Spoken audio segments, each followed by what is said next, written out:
श्री राधा कृष्णाय नमो नमः। सर्वप्रथम मैं भगवान श्री राधा गोविंद के चरण कमलों की वंदना करता हूँ। आप सभी भक्तजनों को भी सादर नमस्कार करता हूँ।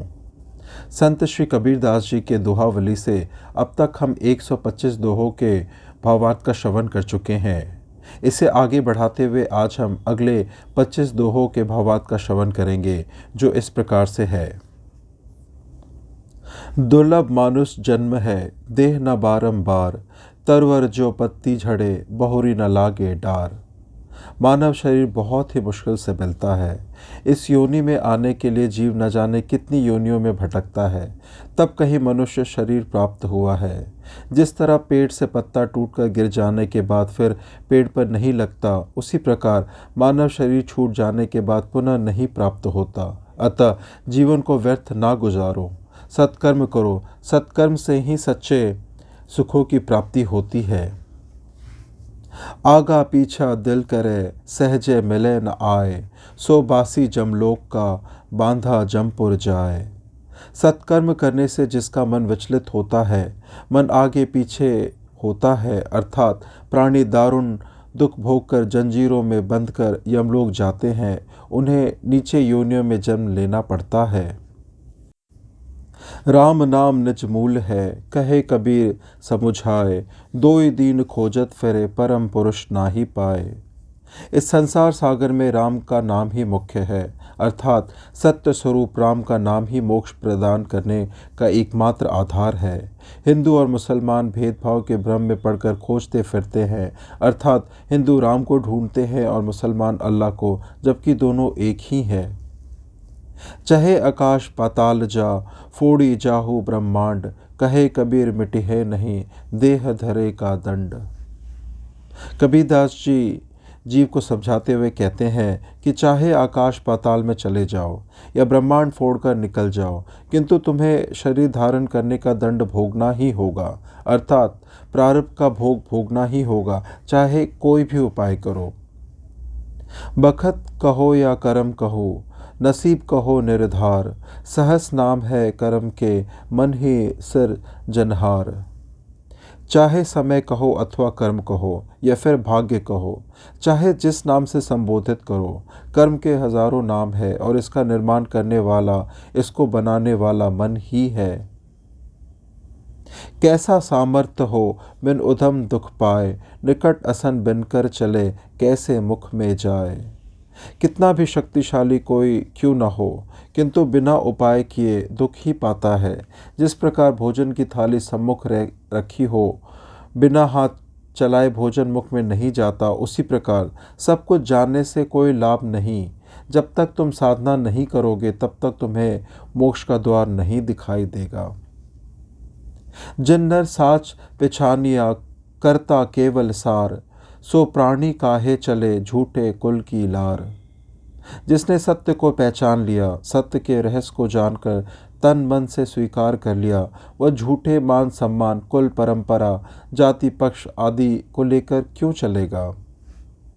कबीर गर्व न कीजिए इस जोबन की आस, टेसु फूला दिवस दस, खंकर भया पलस।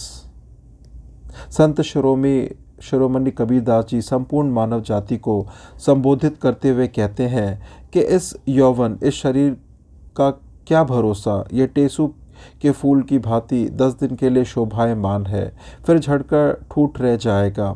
युवा अवस्था की भी यही गति है, अतः अपनी सुंदरता, अपने यौवन पर कदापि गर्व ना करो। कबीर थोड़ा जीवना, माढ़े बहुत मढ़ान, सबही उभा पंथ सिर, राव रंक सुल्तान। यहाँ सभी काल के बंधन के वशीभूत है। मात्र थोड़ा सा जीवन जीने के लिए तुम्हें मिला है और तुम ठाट बाट बहुत रचते हो, आराम और सुविधा से रहते हो। अपने मन की आंखें खोलकर देखो, यहाँ गरीब, धनवान, राजा, रंक, भिखारी, सभी के ऊपर जन्म मरण के आवागमन का काल मंडरा रहा है। ऊंचा धी से छौहरा, माड़ी चीती पोल, एक गुरु के नाम बिन जम मारेंगे रोल। रंग रोगन से पिपुती, यहाँ अनेक ऊंचे नीचे महल अटारी दिखाई देते हैं। उन महलों में अनेक सुंदर चित्र, सजावट की वस्तुएं भरी पड़ी है, किंतु सब कुछ होकर भी सद्गुरु के नाम ज्ञान के अभाव में व्यर्थ है, क्योंकि समय का पता नहीं कब यमदूत आकर तुझे मार डालेंगे। जिसको रहना उत धरा सो क्यों जाड़े मित, जैसे पर धर पहुना रहे उठाए चित। जिसको विवस्त्र रहना है, अर्थात जिसको मोक्ष पद प्राप्त करना है, वह सांसारिक लोगों से मित्रता क्यों करे। ऐसे जनों को इस प्रकार रहना चाहिए जैसे पराये घर में रिश्तेदार, अर्थात वह दूसरे घर में ठहरकर भी सदैव अपने घर की याद करता है, उसे वहाँ अच्छा नहीं लगता। तात्पर्य यह है कि प्राणी वहाँ के मुंह में नहीं पड़ता। संसारी से प्रीत तड़ी सरे न एको काम, दुविधा में दोनों गए माया मिली न राम। संसारी जनों से प्रीत करने से कोई शुभ कार्य नहीं होता, बल्कि दुविधा में फंसकर खाली हाथ रह जाते हैं। ऐसे लोगों को न तो सांसारिक सुख प्राप्त होता है और न आत्मस्वरूप का ज्ञान ही होता है। घात जगाती धर्मराय गुरुमुख ले पहचान, छाप बिना गुरु नाम के साकट रहा निदान। हर प्राणी, हर जीव घाट को चुंगी कर धर्मराज को चुंगी चुकाना पड़ता है। ऐसे में धर्मराज सद्गुरु के सेवकों को आसानी से परख लेते हैं, किंतु जो सद्गुरु के ज्ञान से परे रहने वाले जीव हैं, उन्हें यम के हाथों पड़ना होता है और यम के दंड का दुख पाते हैं। मेरा मन मकरंद था करता बहुत बिगार, सुधा होए मार्ग चला हरि आगे हम लाए। पहले मेरा मन मतवाले हाथी के समान मस्त था, जो मेरे वश में ही नहीं आता था, जो कि बहुत बिगड़ चुका था, किंतु सत्संगी के प्रभाव से सुधरकर सन्मार्ग पथ पर चलने लगा और सर्वशक्तिमान सर्वत्र विद्यमान परमेश्वर के ध्यान भजन कीर्तन में रम गया। कबीर हमरा कोई नहीं हम काहू के नाही, पारे पहुँची नाव जो मिल के बिछुरी जाही।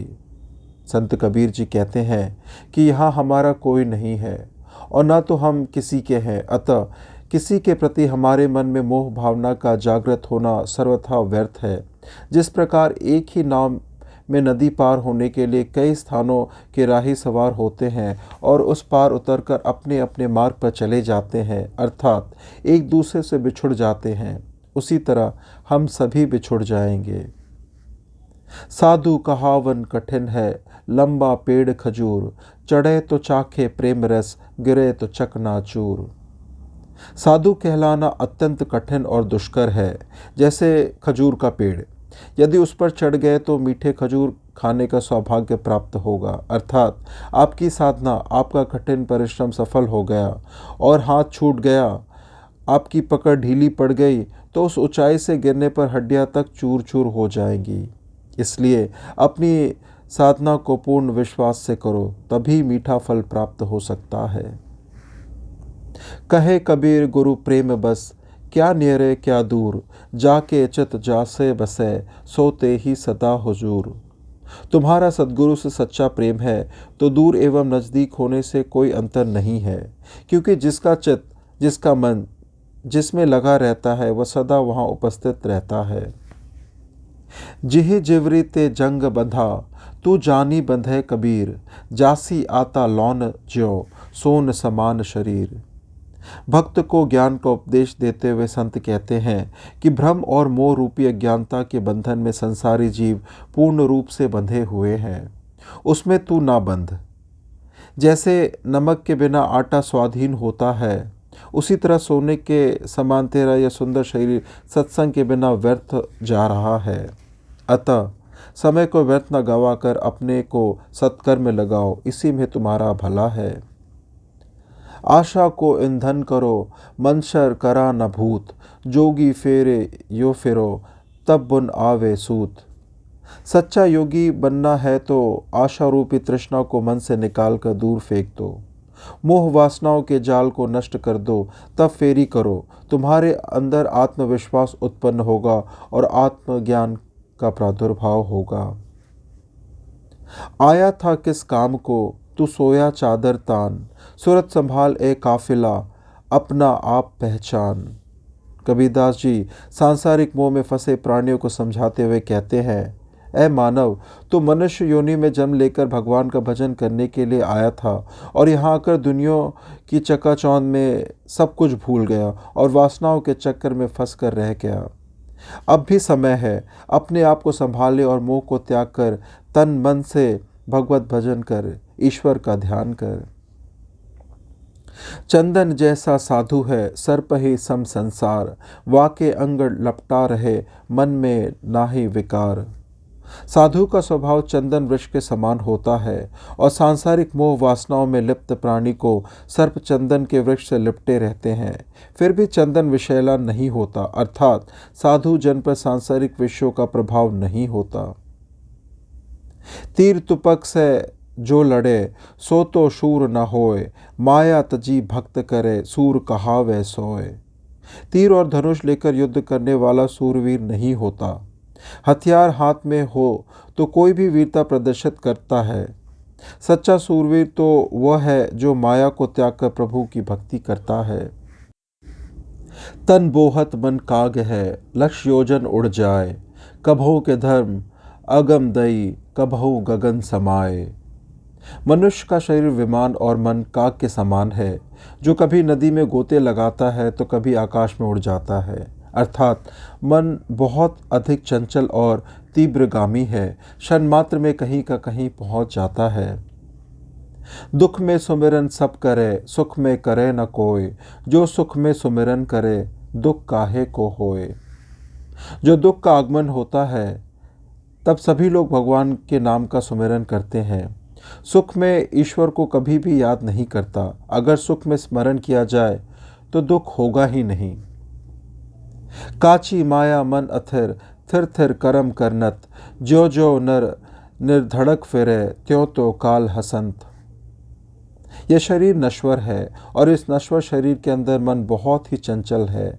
अपने शरीर की सुरक्षा के लिए लोग मन से बहुत स्थायी काम कर रहे हैं। ऐसा प्रबंध करके लोग बेधड़क होकर जितना घूम फिर रहे हैं, उतना ही काल उनकी अज्ञानता पर हंस रहा है। इस प्रकार से आज के 25 दोहों के भावार्थ की संपन्नता होती है। श्रवण करने के लिए और अपना बहुमूल्य समय देने के लिए आपको धन्यवाद। श्री राधा कृष्णाय नमो नमः।